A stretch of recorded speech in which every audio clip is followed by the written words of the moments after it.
কবি Subhash airport metro রুটের কাজ অনেকটা হলেও জমি সমস্যার জন্য বাধা হয়ে দাঁড়াচ্ছিল চিংড়িঘাটের কাজের।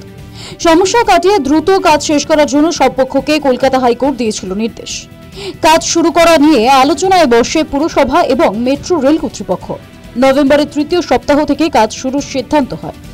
অবশেষে সমস্যা কাটিয়ে শুরু হতে চলেছে বাকি অংশের কাজ। কাজ শুরু হতে চলায় খুশি নিত্যযাত্রীরা।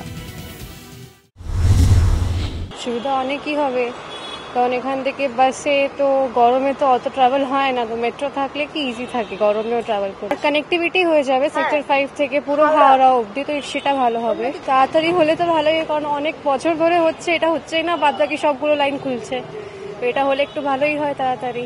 হ্যাঁ, মেট্রো চালু হতে অনেকটাই সুবিধা হয়ে যাবে, কারণ এটা পুরো ইন্টার কানেক্টেড হয়ে যাবে। আমি এখন যাবো যেমন হাওড়া, আমাকে এখান থেকে বাস ধরে আবার যেতে হবে সেক্টর 5, তো এটাই বাস ধরে যাওয়াটাই অসুবিধা হচ্ছে। যদি এটা কানেক্ট হয়ে যায় তাহলে অনেকটাই সুবিধা হবে।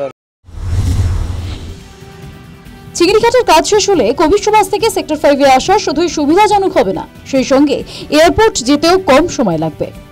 সব মিলিয়ে যে ছবি দেখা যাচ্ছে, যে দুটি স্টেশন মাঝখানে রয়েছে অর্থাৎ নলবন এবং চিংড়িঘাটের যে স্টেশন গৌরকিশোর, সেই দুটি স্টেশনের কাজ কিন্তু একেবারে প্রায় কমপ্লিট।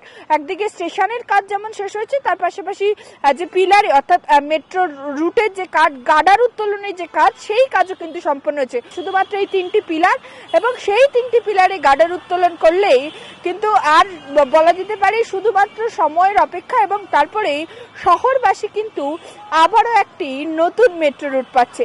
ক্যামেরায় তাপসের সঙ্গে Pritipatra report, news time Bangla, Kolkata.